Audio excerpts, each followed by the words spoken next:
Boa noite, Neco. Boa noite, Tereza.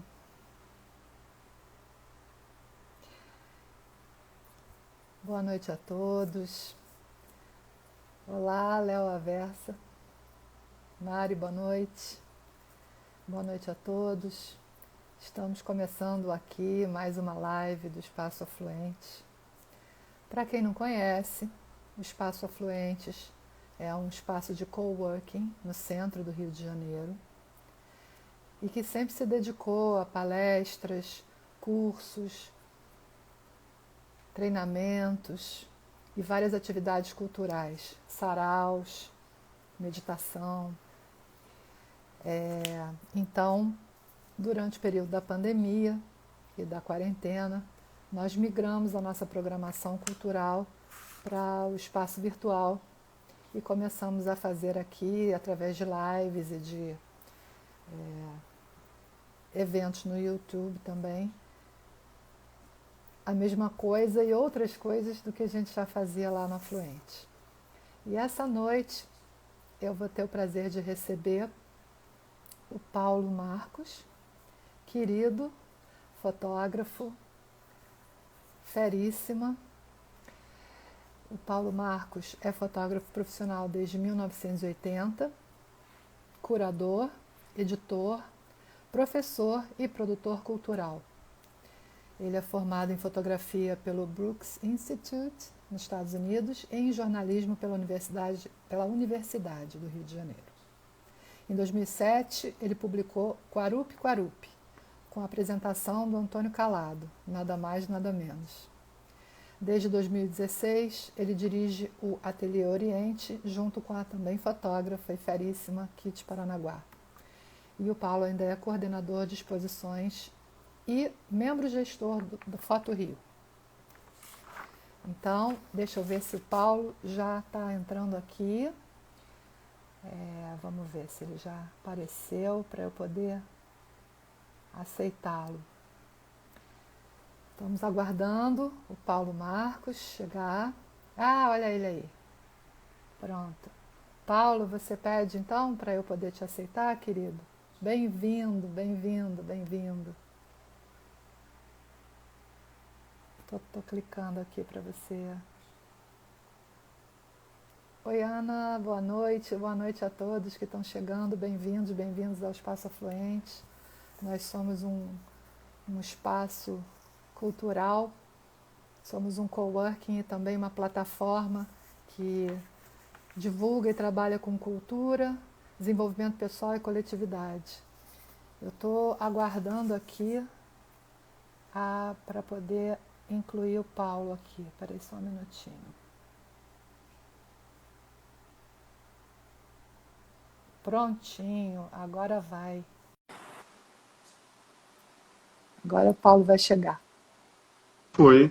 Pronto! Demorou. Entrei. Entrou, oba! E o som ficou maravilhoso. Tá bom o som? Tá ótimo. Ah, que ótimo. Viu? Melhor o som do Instagram do que da gente falando no celular, não é? Ah, é do WhatsApp, né? Isso. Então, querido, bem-vindo. Uma alegria te receber aqui hoje. Muito bom poder falar do seu trabalho. Então, Paulo, queria começar te perguntando, pedindo aquela perguntinha clássica, assim, né? Em que momento da sua vida você descobriu que você era fotógrafo? Porque isso provavelmente aconteceu muito antes de você, de fato, se tornar fotógrafo profissional, né? Quando foi que esse seu É, olhar deu o clique? é engraçado, eu já respondi essa pergunta algumas vezes, mas agora eu pensei numa coisa que eu nunca não tinha pensado antes. Opa! Uma coisa é quando eu me interessei em ser fotógrafo. A Uhum, outra coisa é quando eu me reconheci como fotógrafo. Acho que são dois momentos assim um pouco diferentes, sabe? uhum, E eu nunca tinha pensado nisso. Na verdade, eu nunca tinha pensado em fotografia até mais ou menos uns 16 anos, né? O que é natural, né? Quando a gente é adolescente, a gente vai esbarrando nas coisas assim, sem querer, e a gente não decide aos 16 anos o que vai ser no resto da vida. Mas eu tinha muita convicção que eu ia trabalhar com teatro, com ser ator, fazer ah, uma que coisa assim, sabe? ótimo! Que É, legal. porque na minha família tem muita gente que é de teatro, que é de cinema e tal. Minha mãe trabalhou muito com teatro uma época. Eu tenho duas primas que são atrizes, tenho, Que enfim, ótimo. tem um. Então tem a ver com esse universo. Sempre andei muito nesse universo. Eu tinha uma tia que era de cinema também e tal.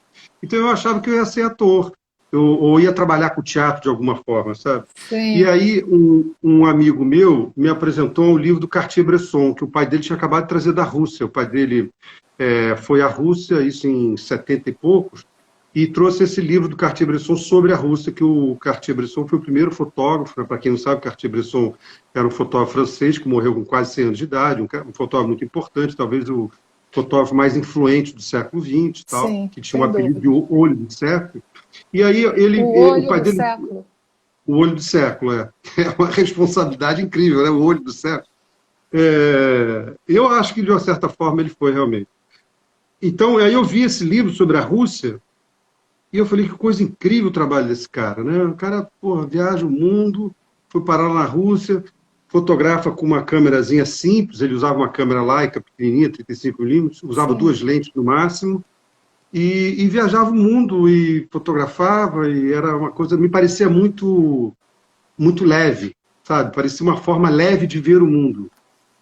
Não sabe exatamente de registrar, mas o que me fascinou foi essa combinação de você entrar na tridimensionalidade da vida através de uma percepção bidimensional, que a fotografia é uma percepção bidimensional. Você arruma as coisas no quadro de uma forma bidimensional. Depois de um certo tempo Sim. que você está fotografando, você naturaliza isso. Uhum. Né? Bom, e ainda tinha a grande vantagem que o Cartier-Bresson morava em Paris. Eu falei, então é o melhor dos mundos, o cara viaja o mundo, ganha O dinheiro auge do famoso e mora em glamour. Paris. É o auge do glamour.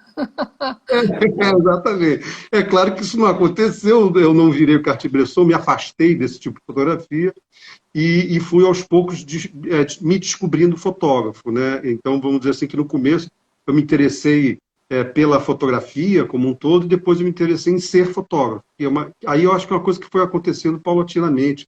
Eu acho principalmente quando eu fui trabalhar na Manchete, eu trabalhei uns 3 anos na Manchete, aquilo ali me criou um outro fascínio, né? Porque eu me interessei por fotografia, comecei a fotografar amadoristicamente e logo depois fui fazer uma faculdade de Uhum. fotografia. Aham. E aí fiquei muito centrado no estudo da fotografia e fazer fotografia para outro, né? Para coisa acadêmica também e tal. E aí eu realmente pratiquei a fotografia que eu queria praticar quando eu comecei a trabalhar na Manchete. Então era isso. Mas eu não sei se eu respondi, né? Um pouquinho. Super respondeu. E assim, uma coisa que eu queria acrescentar é que eu percebo uma afinidade sua muito grande com a poesia, com a linguagem poética, né? Afinal de contas, Uhum. né? Fotógrafo é poeta também, né? Sim, Poeta também fotografa, né? sem dúvida, Enfim, sem dúvida. então eu na minha experiência de poeta sinto isso muito e Uhum. tenho essa afinidade muito grande. E a gente tinha comentado que você tinha recebido, né, ou descoberto um poema do Manuel de Barros e Isso. que você ofereceu para ler e eu amei, eu Posso, adorei posso essa ler? Posso ideia. ler? Ah, Vamos que bom. abrir com você lendo esse poema, que acho que Vamos, vamos. já vai dar uma vibe incrivelmente boa. Ótimo. Eu queria, antes de ler o poema, eu queria assim, uma nota de rodapé. Eu conheci o Manuel de Barros. Eu Ah, tive esse prazer de conhecer o Manuel de Barros, porque é o seguinte, eu tenho um grande amigo de infância, João Arnaldo Barros, que é sobrinho do uau, Manuel de Barros. Sobrinho, caramba, sobrinho, sobrinho, é. que E ele, privilégio. eu, e lá em Campo Grande. Aí um dia eu fui a Campo Grande, eu fui várias vezes a Campo Grande, que tinha uma fazenda no Pantanal, esse meu amigo, e aí ele falou assim, pô, vamos lá conversar com meu tio. Meu tio é poeta, cara ótimo. Eu falei, porra, João, pô, pelo amor de Deus, João, vamos tomar uma cerveja, conversar com o seu tio, poeta, que mora em Campo Grande, Mato Grosso, pelo amor de Deus. João. Não, vamos lá, você vai adorar. Cara, é gente boa, ele fica na cadeira de balanço, conta as histórias engraçadíssimas e tal. Vamos lá, ele gosta de uma birita e tal. Então vamos lá. Aí depois que eu fui descobrir que era o Manuel de Barros, quer dizer, Gente, que é, história é, ótima. e que é nada mais poético, né, Cláudia? Eu conheci ele absolutamente sem nenhuma afetação, vamos dizer, que ele não tinha realmente nenhuma, né? Mas Sensacional. eu nunca mais esqueci isso, o tio do meu amigo que depois virou o Manuel de Barros para mim. Uau, que linda essa É, história. Pô, né? parabéns. Então, só por Então causa vamos lá, disso, vamos olha ler o só, poema. Lê o vamos, poema. tá bom. Se chama O Fotógrafo. Difícil fotografar o silêncio, desculpa, vou começar de novo. O fotógrafo, difícil fotografar o silêncio. Entretanto, tentei. E conto.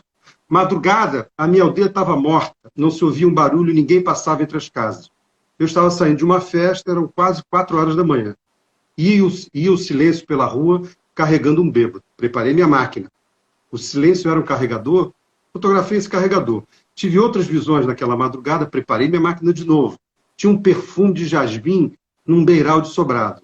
Fotografei o perfume. Vi uma lesma pregada mais na sua existência do que na pedra. Fotografei a existência dela. Vi ainda azul perdão no olho de um mendigo. Fotografei o perdão. Vi uma passagem velha a desabar sobre uma casa. Fotografei o sobre. Foi difícil fotografar o sobre. Por fim, cheguei à nuvem de calça. Representou para mim que ela andava na aldeia de braços com Mayakovsky, seu criador. Fotografei a nuvem de calça e o poeta. Ninguém, outro poeta no mundo, faria uma roupa mais justa para cobrir sua noiva. A foto saiu legal.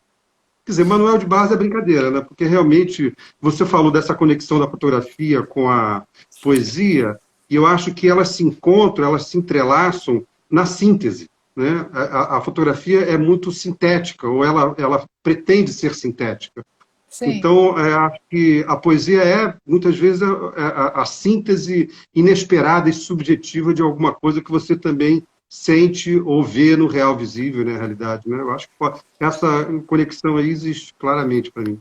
Eu também acho que existe um paralelo qualquer. Posso estar falando uma grande asneira, mas eu sinto assim, com a minha sensibilidade de poeta, que bom, primeiro essa coisa sinestésica, né, do Manuel de Barros, que é fantástica, né, até estava anotando aqui, fotografar o perfume, fotografar a existência da lesma, né, é lindo, muito bonito e não isso. ela na pedra, né?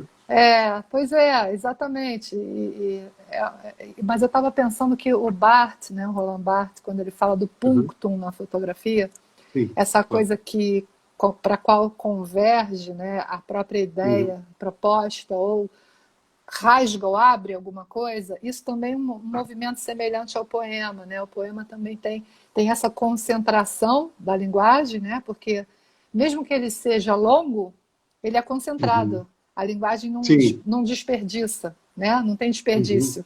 A economia dele é muito tensa, né? Muito o custo-benefício do poema, né? Vamos dizer assim, para falar num linguajar capitalista. Absurdo, portanto, para esse tema. Mas, enfim, esse punctum, né?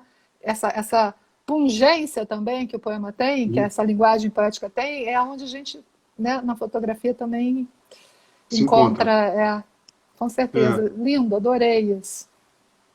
Porque eu acho que a fotografia, Cláudia, nesse sentido, né, no sentido poético que a gente está falando, ela é síntese, mas ela é continuação. Ela vai para além do quadro, né? Eu acho que a fotografia assim, tem um... E isso, se você pegar os quadros de alguns impressionistas, né? Por exemplo, Degas tem muito isso. Sim. Monet, Manet... o Degas tem muito isso, de ter uma ruptura na imagem, sabe? Tem algumas bailarinas, por exemplo, que ele pintava, que a bailarina está cortada no meio. Não é porque faltou quadro para ele pintar, não é isso. Aquilo ali era de propósito, que aquilo ali continua, aquela imagem. O Degas é muito fotográfico nesse sentido, principalmente o trabalho das bailarinas. Ela vai para além do quadro. Ela então, explode. eu acho que ela explode. Então, a poesia, por ser sinestésica, ela também vai para além das próprias palavras, né? Ela continua, ela se esparrama. Né? Sim, sim. Eu gosto muito dessa noção de esparramar o significado, né? E esparramar vem de espalhar rama, né? Então, esparramar, eu acho tão bonito isso, aquela coisa que vai organicamente, vai flutuando, assim, o significado vai flutuando. Lindo. Eu acho isso muito bonito, muito poético mesmo. Né? Lindo. Eu tô vendo que o próximo passo vai ser você escrever um poema, assim, tá quase. Né? Um poema fotográfico, après Manuel de Barros. Com certeza. Quero ver você fotografar esse poema. Aí que vai ser. Isso é um belo exercício, né? Um bom exercício. Eu vou dar um workshop, uma oficina, né, para adolescentes lá no Festival de Bananal, que a gente está participando. E eu acho que eu vou fazer isso. Vou propor um poema, pelo menos uma estrofe, umas 2 ou 3 frases, e eles interpretarem aquele poema. Acho que pode ser uma Gente, boa. mas isso vai ser lindo, sabe por quê? Porque o Manuel de Barros, ele tem uma, vamos dizer assim, uma paisagem, ou pelo menos referências que vão ser fáceis para aquelas pessoas, porque moram num lugar mais de roça, de Sim. natureza, né? Ao resto do Uhum. chão, coisas que estão próximas, que fazem parte do entorno, né? Vai ser lindo isso. Uhum. Uhum. Ótima ideia, Vou- vou- sensacional, viu? Essa live já está servindo para novas coisas, viu? Já rendeu. É por isso que 1 mais 1 é mais que 2, sempre, sempre, sempre. Mas É, é. então, por falar nessa coisa da expansão e da continuidade, da explosão para fora dos limites do quadro ou da tela, eu queria aproveitar para te perguntar, você falou justamente na live de Bananal, que eu assisti a sua e fiquei muito feliz, Uhum. você falava assim, a fotografia tem uma ligação muito próxima com o tempo. Você usou essa frase recentemente, né? Uhum. E você estava se referindo a um tempo congelado, né, na Uhum. fotografia, né? Porque tem o tempo que está Uhum. cronológico e tem aquele momento que está Sim, parado. eternizado, enfim, congelado. Uhum. E como é que você, como fotógrafo, está se relacionando com esse tempo congelado ou suspenso da pandemia? Como é que você está fazendo isso? É uma questão. Eu quando tive. Assim, eu acho que quase foi uma epifania para mim, sabe? Não foi uma epifania, porque não foi uma coisa assim, né? Mas foi quase uma epifania. Quando eu descobri, quando eu cheguei à conclusão de que a questão da fotografia é o tempo e não é a luz. E não é o registro do real visível. A luz é o instrumento, é o meio, e o real visível vamos dizer assim, é o motivo, né?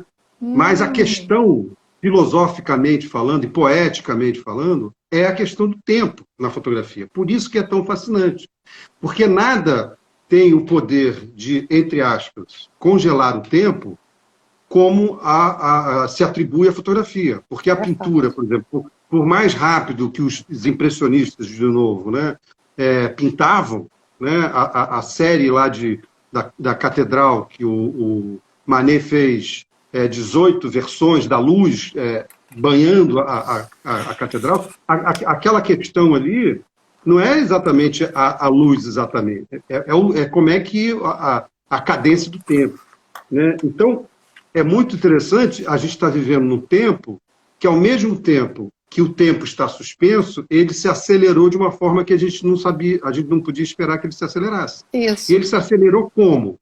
Por exemplo, estamos aqui, eu e você está aqui no Rio, também estou no Rio, mas eu poderia estar em São Paulo, Em como eu tenho Timbuktu. estado muito tempo, podia estar em qualquer lugar, podia estar no Sim. Punjab. Né? Uhum. Então, e a noção de tempo tem a ver também com a noção do espaço. Então, quando você elimina o espaço, você reconfigura o tempo. Então, é muito incrível, porque a gente está tendo que lidar com uma coisa que é não fotográfica, que é um vírus que a gente não vê. Né? Não é igual que eu sair na praça em frente à minha casa e me deparar com um urso. Eu vejo, que é É enorme, verdade. que vai me atacar. Né? É um vírus que é letal, que é perigoso, que é contagioso e tal, mas eu não vejo. Né? Então, ele não pertence ao reino da visão e do real visível e, consequentemente, não pode pertencer ao reino do registro imagético, mecânico, ou seja, fotográfico, Sim, ao qual a fotografia pertence. Mas o sim. que é interessante desse tempo é justamente isso, porque ele tem essa sinestesia, de uma certa forma, para usar a palavra que você usou agora há pouco. Né? Ele, ao mesmo tempo que ele está suspenso, porque a gente não sabe como é que o mundo vai se reconfigurar depois da pandemia, e, ao mesmo tempo, ele está acelerado. Pois é, E, e é muito estranho porque tem hora que a gente tem assim, tanto tempo é relativo ao espaço que tem horas que a gente acha que 7 meses é uma eternidade, que é o tempo que a gente está confinado, ou alguns de nós exatamente. estamos confinados, e tem horas que parecem um piscar de olhos e você perde literalmente a referência, né? De referência total, total, né? É muito incrível isso. Eu tinha um amigo que falava assim, para você ganhar tempo, você tem que parar de pensar no tempo. Eu achava isso incrível, né? Porque é um pouco isso. Na hora que você ganha tempo, porque você parou de se preocupar com ele e ele vai fluindo da forma natural que tem que fluir. Né? Então, deu uma embaralhada no tempo e da nossa percepção do tempo e espaço, e isso tem a consequência na fotografia, evidentemente que vai ter. Já estão aparecendo vários trabalhos que se debruçam sobre essa questão da pandemia pelo viés desse tempo que ficou suspenso. Agora, o que eu faço com esse tempo dentro desse tempo suspenso? Que tempo é esse? Como é que eu me olho no espelho todo dia? Como é que eu convivo comigo, só comigo o tempo todo? Que Não, é o caso de muita gente. e tem outra coisa, eu estou falando com você, mas eu estou vendo o meu rosto. Sim, Essa claro. experiência é uma maluquice, porque quando até Total. então, até antes disso aqui, dessa maquineta, dessa engenhoca, como diz o nosso pai, né? Você falava com as pessoas, a não ser que você estivesse na frente de um espelho, num salão, você não ia estar se vendo o tempo todo. E agora a gente está falando e se vendo. É uma maluquice total, Exatamente. né? O mundo real, visível, né? Não o mundo subjetivo, mas o real visível, não é realidade, né? O mundo real, que são duas Sim, coisas separadas também sim. que a gente confunde às vezes na fotografia. Ele passou a ser intermediado pela nossa própria imagem. Tanto E que a gente está isso, dentro da tela. Hã? e isso necessariamente vai impactar nas artes visuais e na Sem dúvida. fotografia. Não tem como. Sim. Eu estou muito Não, claro. curiosa de ver o que isso vai trazer. E isso me Uhum. leva também à minha outra pergunta que eu queria fazer para você, que é assim, você é professor, você lida com pessoas jovens, né? E essas Uhum. gerações que estão chegando, elas são muito mais destras em tudo que é de internet, em toda essa tecnologia, na coisa digital. Que diferença você, que foi um fotógrafo analógico, né? Começou, a gente mais Sim, ou menos da mesma idade, então quando a gente iniciou a nossa vida, né, aquilo que você falou também, a fotografia era algo que a gente podia pegar, né? A fotografia era sim. impressa num papel, Uhum. ela era emoldurada, ela tinha uma Uhum. duração também de novo tempo, né? E Uhum. agora Sim. é esse fluxo de informação, esse fluxo ininterrupto e esse deslizar também. Então, assim, como é que. Fala um pouquinho para a gente, assim, para nós aqui, como é que você vê, como é que você está vendo a abordagem desse. Claro que seja uma generalização, mas a abordagem desses jovens fotógrafos, no que você percebe muita diferença ou de que forma isso É. bate? É o seguinte, o que mudou, a percepção que eu tenho, como você falou, né? Nós somos o nosso ponto de partida foi analógico, é analógico. Não, e tem gente da nossa idade, da nossa geração, que se adaptou melhor e outros não se adaptaram tanto a esse mundo digital, e a gente tem vários exemplos. Eu conheço pessoas de 70, 80 anos que têm uma facilidade com a coisa digital, é raro, mas tem. Mas o que eu vejo, basicamente, é que a fotografia, ela era feita para primeiro ser mostrada, que também permanece, só que agora existe um frenesi, existe uma histeria no mostrar a fotografia, que é diferente. Porque antes o cara tinha que pensar na porra que ele estava fazendo, ele tinha 36 poses só no filme, ou tinha 12, dependendo do filme, ou tinha uma chapa só, ele pensava naquilo, ficava esperando, ia processar o filme, depois fazia cópia e tal, assim. E o produto final era sempre alguma coisa física. Ou era um slide, ou era uma foto. Né? Não fugia disso. Né? Se fosse transformado em litografia ou em pintura, bom, aí é outra história, outra coisa. Mas em termos de fotografia, existia uma fisicalidade. Sim. Então, a fotografia passava, quando ela virava física, deixava de ser imagem etérea, imagem que eu pensei que vai ser de tal forma na bidimensionalidade, né? Já é uma maluquice da fotografia, porque você lida com o universo tridimensional esfericamente, porque eu não sei você, mas eu tenho duas esferas na cabeça, no olho.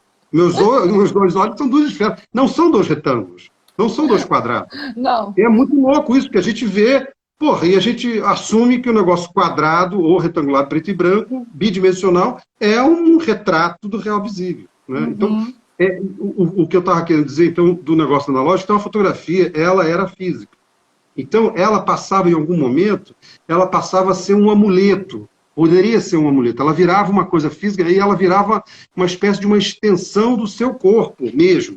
Que A primeira bonito câmera virava. isso. Depois, a coleção de imagens, e é muito comum a pessoa que começa a fotografar a família, né? E você sempre se configura no universo, no planeta, como membro de alguma família, Sim, mesmo que você seja órfão, você sim. pertence a essa família, que é ser humano, né? Então, aquelas fotografias de família ou simplesmente feitas por você e que você imprimia, aquilo virava uma extensão um pouco do seu corpo, porque aquilo te ajudava, aquilo era identitário, aquilo fazia parte da sua identidade e ela uma parte física.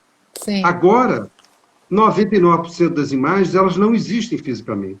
Então, elas deixaram de ser uma extensão do corpo para ser uma extensão do pensamento.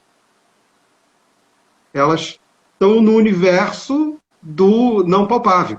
Isso. Então, parece uma coisa, um detalhe pequeno, Não. e voltando à sua pergunta, mas é um detalhe absolutamente fundamental, entendeu? É seminal, porque uma coisa é você ter a expectativa que aquilo vai virar alguma coisa que você toca. E a outra coisa é você ter uma expectativa que aquilo é uma imagem entre tantas outras que pertence ao sonho, pertence ao pensamento, pertence ao etéreo, pertence ao não físico. Então, são duas coisas diferentes. Então, o pessoal muito mais jovem, eles já pensam na fotografia como uma espécie de gatilho de memória, que também é da coisa física, mas muito como uma espécie de ajudante do pensamento, entendeu? Assim, a imagem faz tão parte, é tão integrada com o seu raciocínio em relação ao que ele vivencia, ao que ele vive, ao que ele vê, que ela está dentro do pensamento, muito mais do que no caderno, né? Ou no livro. Gente, mas isso chega a ser fascinante e é vertiginoso também, né? Isso dá um pouco de vertiginoso, dá uma onda, assim. Sim, né? total. Pensar nisso, porque eu estou pensando no Bauman, estou pensando na coisa do líquido, da liquidificação, é como se tudo tivesse se transformando em fluxo, perdendo os contornos nítidos. Várias disciplinas, várias experiências nossas, né? Muitas dimensões do nosso real visível, como você fala, né? E enquanto você estava falando aí, eu fiquei, de alguma forma, linkando isso com o imaginário dos índios, com essa liberdade espacial e temporal, com essa dimensão do sonho que é acessada de forma intermitente e que pode ficar pairando, é como se fosse uma outra paisagem onde se vai e da onde se retira valores, sabedoria, orientações e experiências, enfim, dimensões. Então, eu estava pensando agora, não estava na ordem das minhas perguntas, mas eu gostaria muito que você falasse um pouco sobre a sua experiência no Xingu, a partir dessa... Bom, da experiência em si, né? Mas a partir desse gancho que a gente criou aqui até sem querer, desse deslizamento e dessa perda de borda, né? Dessa coisa que vai fluindo. Queria que você falasse um pouco sobre a sua experiência lá, porque foi uma experiência também seminal, como você usou a palavra, e que desagou num livro, numa coisa também sólida, né? E um registro e uma memória. Então, queria que você falasse um pouquinho sobre isso e, se possível, que a gente mostrasse um pouco essas fotos, que a gente só tem aqui no Instagram como fazer a antiga. Meio improvisadamente aqui. De forma física. De forma física, exato. Não, você me perguntou primeiro quando que eu me tornei fotógrafo, quando eu me vi fotógrafo, né? Eu acho que eu me vi, não vou dizer que eu me vi ser humano pela primeira vez no Xingu, mas eu me vi um outro ser humano, realmente uma coisa, de novo, né? Quase que uma epifania. Eu ia ficar lá 2 meses e meio, 3 meses, acabei ficando 4 meses, eu fui fazer o estilo de um filme chamado Parupi, baseado no livro do Antônio Calado, né? Um filme do Rui Guerra. E acabei ficando 17 semanas, e foi uma experiência, assim, muito líquida. Imagino! Para falar do Bauman, no sentido que a percepção do real visível, de novo, né? A gente fica martelando esse negócio do real visível, mas essa é uma questão importante da fotografia, que é o que embaralha muito. A percepção do real visível do índio passa totalmente pelo fantasioso, pela mágica, né? Pela magia. E fotografia é imagem.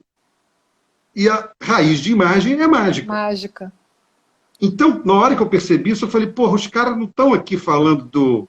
do Deus não sei das quantas, do espírito da floresta, não sei o quê. Os caras estão falando de fotografia, só que de outra forma. Aham. Né? Foi um negócio totalmente louco, né? Falei, como é que eu ia? Eu fui encontrar. Porque eu fui para lá para fazer as fotos do filme e fazer umas fotos para mim, fazer um livro para mim, quem sabe, uma coisa autoral, sabe? Sim, sim. Fui lá meio que dar uma de voyeur de índio. Né? É um pouco isso, né? Uma E oportunidade única. acabou sendo sugado por aquela outra dimensão, né? Exatamente. E a gente fala do tempo e espaço, né? A relação do índio, do indígena, né? Com o tempo e espaço é totalmente diferente da nossa. Ah, sim. Primeiro, não tem negócio de vou almoçar ao meio-dia. Não existe. Primeiro que não existe almoçar. Existe comer quando está com fome, que já é Aham, uma outra relação. claro. Né? Então, vamos ali no Zona Sul comprar uma picanha que eu vou fazer um churrasco comer. Não existe. Né? Vai comendo ali, que, aliás, é uma dieta absolutamente básica. Eles basicamente comem tapioca, né, biju com peixe, é Peixe. extremamente saudável, muito peixe, frutos silvestres e tal. Algumas aldeias hoje em dia têm manga, eles gostam muito de manga. Hum. E a relação é totalmente diferente com o tempo, né? Porque eles ainda estão regrando o seu espaço e, consequentemente, o seu tempo Pelos da luz do ciclos. sol. É. Da luz do sol, porra. E aí a gente fica falando, eu acho engraçado, porque essa minha experiência foi em 78, né?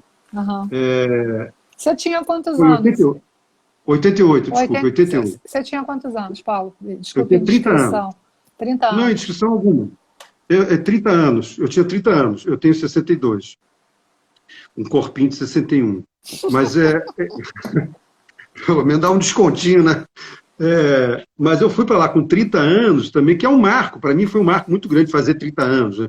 30 anos e 40. 50 e 60 nem foi tanto, mas 30 e 40 me marcaram Mas bastante. fazer 30 anos no Xingu não é para qualquer um, né?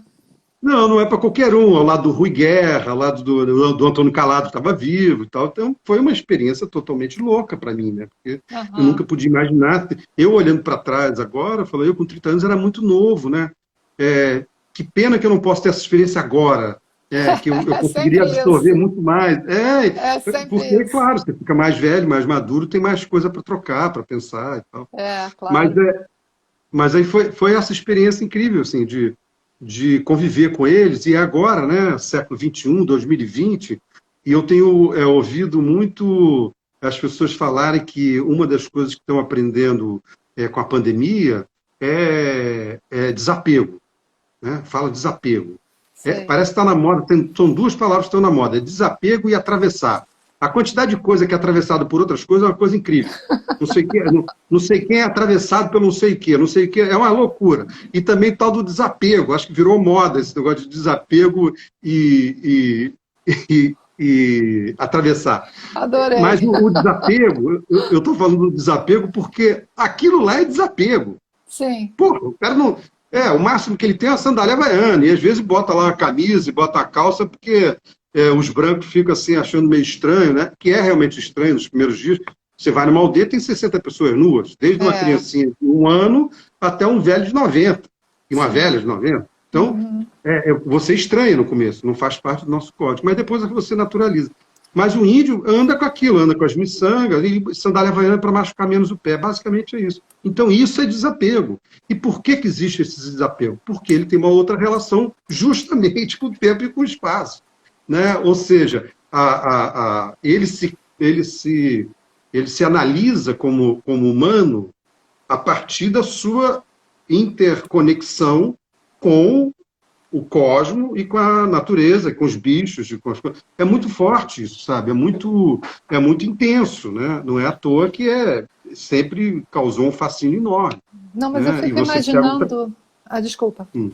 Eu fico imaginando Não, fala, eu você ia que falar da teve, Cláudia você Andrade. teve essa experiência tão fulcral, você teve essa experiência tão intensa e numa época onde, de certa forma, a gente hoje está presenciando, né, uma dizimação, um desrespeito, uma coisa Ah, virulenta mesmo, virulenta, né, que acho que o maior vírus é o próprio ser humano, né, sem esse dúvida. ódio aos índios, essa falta de respeito com a nossa memória, porque uma coisa que eu também anotei, que você falou que me tocou profundamente, que você falou que o coração do país são os índios são o coração do Brasil. Os índios são o coração, o Xingu e os índios são o coração do Brasil. Você falou isso. E isso me tocou assim de uma forma, e é por isso que a gente está doente, porque se a gente está atacando uma parte do nosso organismo, né? Sim. A gente está se auto-atacando, né? É. Então, assim, eu imagino para você que teve essa experiência tão intensa, tão límpida, esse tempo todo, que imagino como é que não foi essa duração de 4 meses no Xingu naquela época, ainda por cima, né? Porque se fosse hoje, ainda ia ter o celular, ia ter a antena de não sei do que em algum lugar, claro. né? Mas assim, não tem essa coisa imediata, era quase pré-história, vamos dizer assim, né? Como é que você, o que você trouxe de lá que dura, igual tipo Kryptonita ao contrário, até hoje na sua vida, né?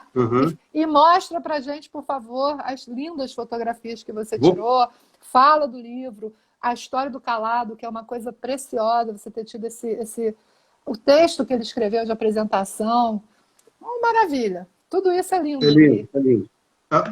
Então deixa eu falar rapidinho do Calado. É que eu quando voltei para o Rio, imprimi umas fotos, porque eu, na minha cabeça, ia fazer um livro só preto e branco. Influência do Cartier-Bresson ainda, né? Fotografia, preto e branco, né? Sebastião Salgado também, preto e branco, sei lá. Acharam que era preto e branco. Então eu fiz assim, umas 80 fotos, sei lá, e levei para o Calado para mostrar para ele. Sim.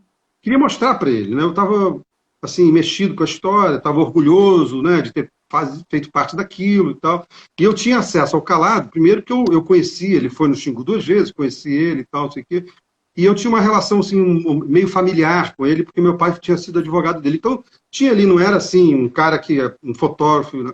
Então, eu estou falando isso porque fez sentido para mim, né? Não foi uma coisa de... Deixa eu só te perguntar uma coisa, te interrompendo mais uma vez, desculpe a minha rudeza. Quantos anos tinha o Calado? Só porque isso para mim é uma questão. Você tinha 30 e ele? O Calado devia ter uns 65, 70. Pois é. Ele é de 1900... ele devia ter uns 70 anos já, Cláudia. E aí ele foi ao Xingu... Eu tenho quase certeza que ele é de 1901. Uau. Meu pai, por aí, não sei. Ele devia ter uns 70 anos já. Não, um cara incrível. Cara incrível. Pô, um cara escreveu Quarup. Entre outras coisas, né? E aí eu fui lá mostrar para ele as fotos. Eu queria mostrar, eu vou mostrar primeiro para o Antônio Calado, que foi o cara que escreveu, né, que causou essa porra toda. E depois vou mostrar para o Rui Guerra, que foi o cara que filmou essa coisa toda. Claro. E aí eu fui lá com a caixa, com as fotos. E a primeira foto que estava em cima era uma foto do neto dele, do filho do Paulo Calado, que eu acho que também se chama Paulo Calado. Era o neto dele, que deve estar com 35, deve ser um senhor de 35 anos já hoje em dia. E ele, quando viu aquela foto, ele falou, porra, meu neto. E eu falei, o Calado, ele falou assim, não, eu sei que você não fez de propósito. E realmente não fiz, foi uma coincidência, que era uma foto muito legal, que acabei não botando no livro. E ele viu as fotos, tá, que coisa incrível isso aqui, cara, como é que você viu isso, essa criança e tal, aquela conversa. E aí, quando acabou de ver as fotos, ele falou assim, o que você vai fazer com essas fotos? Eu falei, pô, meu sonho, é por isso que eu fui para o Xingu, eu quero fazer um livro. Ele falou, se você me der o prazer e a honra, eu gostaria de fazer um pequeno texto do livro. Não, eu falei, imagina. Vou sair daqui agora, vou encher a cara ali de alguma, vou comemorar já antes dele escrever o texto. E ele escreveu esse texto, que é uma lindeza, que eu queria ler. Posso ler rapidinho? Lê, por favor, compartilha com a gente, por favor. Tá, Que honra maravilhosa. Olha aqui, vê se dá para ver. Isso aqui é o Calado lá no Xingu, tá vendo? Levanta mais um pouquinho. Isso, porque os comentários ficam na frente. Ai, que lindo, que lindeza, Paulo. E depois eu dei essa foto para ele. Ele era um cara incrível mesmo. Bom, o texto dele se chama Álbum de Família. A primeira impressão que se tem olhando essas fotos é que alguma família Camaiurá ou Yalapiti convidou Paulo Marcos para o weekend e que ele, andando pela casa, o quintal e os arredores, foi registrando na sua câmera o que via.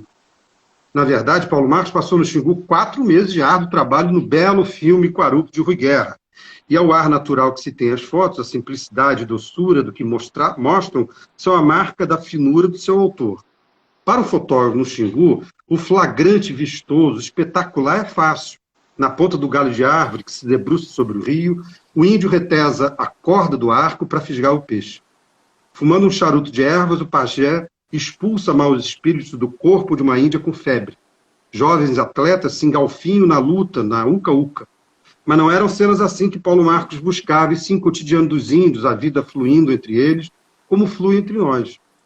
Por isso é que, sem pensar nisso, fez um trabalho que honra o Parque Indígena do Xingu e enaltece a obra que já realizaram seus fundadores, Orlando e Cláudio Vilas Boas. O parque, que visa preservar o índio tal como ele é, e graças ao parque os índios do Xingu são exatamente como eram quando eu os visitei pela primeira vez, quase 40 anos atrás. Paulo Marcos retribui a hospedagem xinguana, fazendo esse admirável álbum de família, de uma família bastante feliz. Antônio Calado, 1980. Que maravilha, que não é lindo maravilha, isso? lindíssimo. Então, às vezes me pede um currículo, né? Manda a sua mini bio. Aí as vontades que eu tenho é o seguinte: Paulo Marcos, nascido no Rio de Janeiro, em 1958, e que tem um texto escrito especialmente para Antônio Calado para ele. Eu dá vontade de botar só isso. Ponto final. Não é?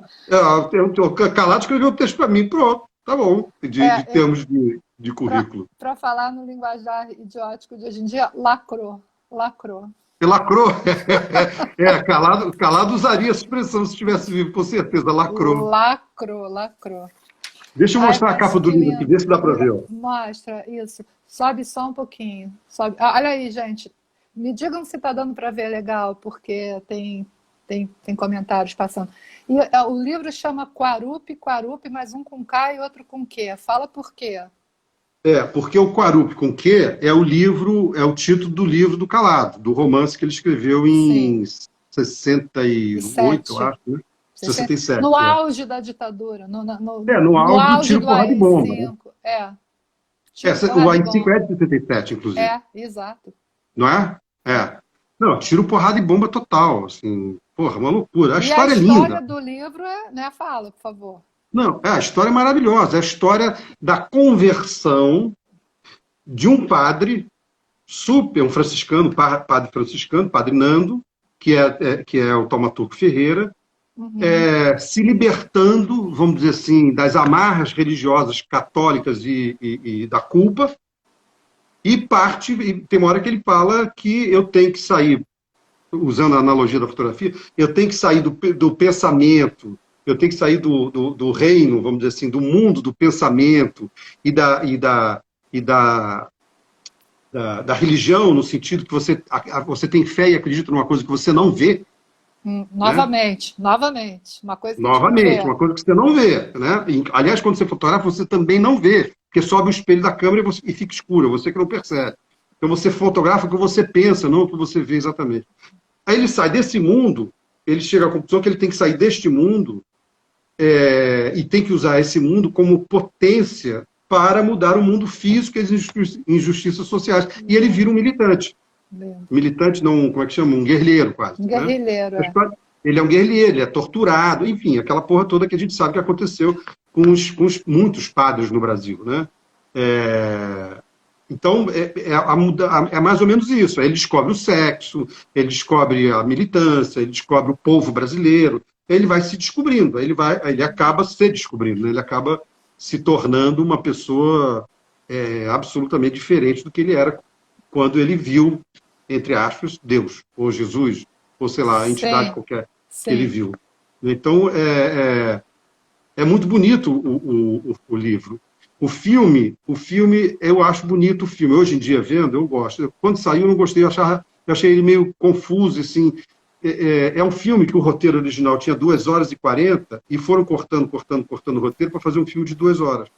E o livro é enorme.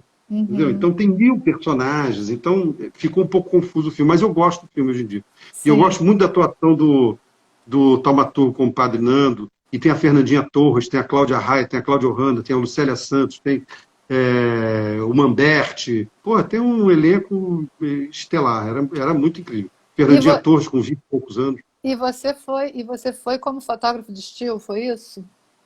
Eu fui como fotógrafo de estilo, porque a história é o seguinte, eu tinha feito o estilo do filme anterior do Rui. Qual? Ópera do Malandro. Qual era? Ópera do Malandro, que é um musical. E é um musical mesmo, não tem nenhuma fala o filme. Ele é todo cantado. É totalmente Fred Astaire, Ginger Rogers, entendeu? Aquela coisa de repente, a pessoa me dá um copo d'água. Maluquice, né? Só que, porra, é a ópera do malandro, Buarque e tal, Sim, né? sim. E isso foi uma delícia de fazer também. E eu fiz o estilo desse filme do Rui, porque eu trabalhava numa agência de fotografia francesa, e esse filme foi uma produção franco-brasileira. Então, eu fui parar no filme por causa dessa agência para a qual eu trabalhava. Eu adorei a experiência. Aí, quando eu soube, 2 anos depois, que o Rui ia filmar o Filmar. Quarupi, porra, eu falei, é isso aí, cara, eu adorava o filme e tal, o livro, e eu conhecia muito a mulher do Rui Guerra na época. E eu tinha ficado conhecido o Rui e tal, mas eu liguei para ela, falei, não, fala com o Rui, claro, acho que vai ser ótimo, blá, blá, blá. E aí fomos todo mundo para o Xingu, eu, e o Rui, foi uma loucura. Inclusive, essa transformação do Padre Nando também, né? Também parece que aconteceram muitas transformações agora aqui na própria, das pessoas que estavam vivendo essa experiência, né? Nessa trupe, vamos dizer assim, nessa equipe de É. filmagem, né? Deve ter sido uma experiência muito de encontro consigo mesmo também, né? Para cada um que estava Não, lá. total, total. E a gente pode fazer uma analogia com o que está acontecendo, um paralelo, melhor dizendo, com o que está acontecendo agora, né? Esse encontro com o espelho, que eu chamo, né?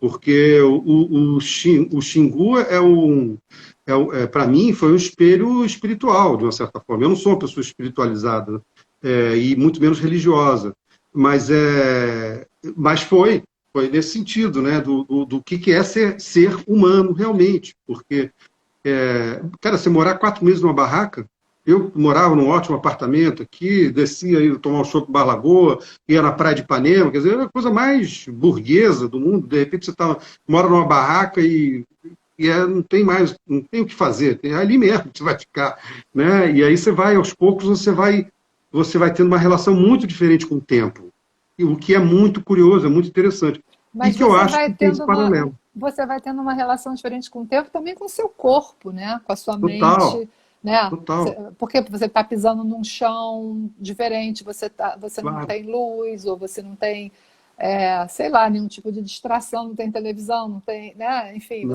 é um retiro. É o Mesmo que você retiro, esteja exatamente. trabalhando, mesmo que você esteja interagindo com outras pessoas, você está no retiro, né? Então você começa a se introspectar e conteúdos começam a surgir, né? Algo assim. Uhum. Fora que eu acho que a experiência da floresta deve ser um pouco violenta, num certo sentido, né? Mais ou Desconstrutiva. menos. No Xingu, eu vi aqui que a Patrícia Spaia participou também do filme, ela falou, foi incrível mesmo, e foi realmente incrível. Apesar de ela não ter ficado tanto tempo lá, mas ela foi muitas vezes. Não, no Xingu tem uma característica seguinte, ali é meio cerrado, né? Ali não é Amazônia, Uhum, é o sul da Amazônia. Vamos dizer assim, uhum. o Parque do Xingu, o Parque Nacional do Xingu, é meio compridinho, assim, vertical. Então, ele Sim. começa em Mato Grosso do Sul e vai até a Amazônia. Hum, Mas essa parte onde fica a aldeia que a gente ficou, Iaualapiti e os Camaiorá, onde é o Posto Leonardo, o Leonardo Vilas Boas, que é uhum. exatamente no centro, é a capital do Parque Nacional do Xingu, Sim. é cerrado. Então, não tem Ah, essa exuberância da Amazônia, entendeu? tá. Não tem aquela floresta luxuriante, né, que os viajantes do século XIX, que vieram para cá, Missão Francesa, Langsdorff, aquela coisa Sim, toda, sim. falavam, né, dessa natureza que parece que vai te engolir, né, uma natureza luxuriante e faminta, Ameaçadora, né, ameaçadora. ameaçadora, total. Lá não. A Patrícia Spaia está falando que ficou lá 2 meses, então ficou bastante. Eu imaginava que ela tinha ido e vindo. Então, 2 meses é muito tempo também, bastante Ô. tempo. E tinha essa ligação assim da equipe de filmagem com a equipe, quer dizer, com a equipe não, com a aldeia, né? Que a aldeia era perto, era 1,5 km, mas a gente não ficou na aldeia, a gente ficou pertinho, a gente ficou entre o Posto Leonardo e a aldeia. E Sim. eles iam lá muito comer com a gente, almoçar, e a gente ia na aldeia também quando estava de folga. Eu fiquei amigo de um cara chamado Raul, que era irmão do Aritana. O Aritana era um grande Olha, cacique, era né? incrível, Aritana. Ele morreu há pouco tempo, não morreu? Morreu de Covid, cara. Ai, que tristeza. Morreu de Covid. Puta que pariu. Como é que pode o Aritana, aquele touro, aquele cara forte, para mim a imagem do homem saudável, sabe? E absolutamente Íntegro. nunca. Índio não grita, você sabe que índio não grita, né? O índio até uiva, ele canta, ele, né, fala alto algumas coisas, cânticos e tal, mas ele não grita. Eu nunca vi índio gritar com criança, não existe isso, né? Ah, E o tá. Aritana, E o Aritana, em especial, o apelido dele era Tancredo Neves do Xingu, negociador, tal, e falava daqui, falava dali, não, vamos negociar, tal, não sei o Que quê. Porque tem ótimo! os índios que são bravos, né? Tem os índios que não querem negociar. E teve uma greve, teve muita história. Alguém tinha que escrever. A Fernandinha Torres, que escreve tão bem, ela tem um texto maravilhoso sobre a experiência dela no Xingu, que ela Olha escreveu aí. para Piauí. É muito Olha bom. aí. E, Fica a e dica, ela podia escrever. Hã? fica a dica, né? Fica a dica, exatamente. Mas sabe que a gente está falando aqui, a Patrícia Spaia falou aqui agora, né, que ela ficou 2 meses, que foi uma coisa muito incrível. Eu participei desses 2 filmes e depois tem uma situação em cinema, em geral, é que durante a filmagem e vira uma coisa meio. Eu não queria usar a palavra clichê, família, mas fica meio familiar, sabe? Todo mundo fica muito familiar. Principalmente Aham. quando tem filmagem noturna, que fica até de madrugada. Então fica uma coisa realmente muito intensa. Depois aquilo se espalha e você, muitas vezes, nunca mais vê aquelas pessoas. Mas Uhum. o Xingu, o que nos conecta, e eu tenho conexão com muita gente até hoje, por causa não é exatamente por causa da filmagem, mas é por causa dessa experiência com essa, vamos dizer, o que eu tenho chamado, né, que eu chamei de reconfiguração de tempo e espaço. Obrigatoriamente, porque você não tem como passar por isso durante tanto tempo sem refletir minimamente sobre tempo e espaço, né, e desapego e tal. E que é o que a gente está fazendo agora também, de uma certa forma, né? De uma certa forma, com É. outras plataformas e outros apoios e outras, enfim, É, né? e de forma muito menos lúdica, com certeza, né? Ah, sim, com certeza. Mas tem muita riqueza para a gente explorar, apesar das dificuldades, né? Nessa situação que a gente está vivendo. Muitas coisas É, novas estão surgindo, né? Muitas maneiras. O ser humano é tão resiliente, eu fico tão impressionada que a gente se reconfigura e se reconfigura, né? Eu não quero ser exatamente. ingênua nem falar que é ótimo isso que está É. acontecendo, mas que dentro do que está acontecendo, brechas se Uhum. abrem, clarões se fazem, novas configurações, novas coisas se conectam e a gente vai descobrindo, né? Eu estou É. muito curiosa para observar tudo isso que está sendo pensado por todas as artes, né? Isso que a gente estava Uhum. falando no começo dessa vez. Ih, a gente só tem 8 minutos. Socorro.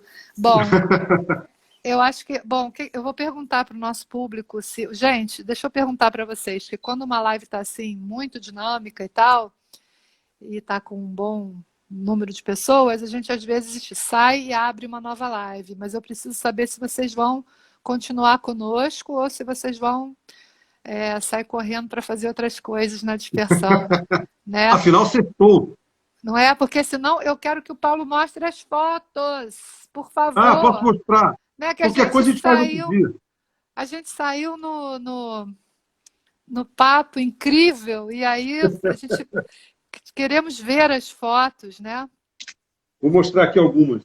Ah, primeiro, vou mostrar uma coisa aqui que é interessante. Esse aqui é um exemplar único, que é o exemplar que eu peguei e pedi para as pessoas que foram no lançamento do livro assinarem. Ah, que lindo! Foi incrível. Eu vendi 107 livros numa noite, que para livro de fotografia é um troço bastante legal. E aí quase todo mundo assinou, Olha fizeram aqui, dedicatórias. Ó. Paulo. Fala. Paulo, olha aqui, o pessoal está falando, vou continuar, quero assistir. Sim, sim, vamos com outra, abre outra, abre outra. Então, vamos relaxar. Quando tiver Vamos. faltando, sei lá, 2 minutos, a Mari vai me avisar, né, Mari? E aí eu saio, gravo e abro outra e vocês ficam bonitos aí, entram de novo, tá, gente? Para a gente poder continuar, que a gente agora quer ver as fotos e ouvir os causos, né? Tá bom? Bora lá, vai lá, Paulo. Então, Desculpa a deixa eu interrupção. mostrar aqui. Eu não sei se vai dar para ver bem. Ai, que lindo. Que Isso é uma coisa que me lindo. chamou muita atenção, sabe, lá no Xingu, é essa relação suave com as crianças. Muito, muito suave, muito, sabe, não tem movimento brusco, não tem palavra violenta, não tem. É tudo uma coisa fluindo mesmo, como disse o Calado, né? Uma coisa que Uhum. flui muito naturalmente. Esse aqui era o pajé lá, que é o Sobe só um Pacumã. pouquinho. Tacumã.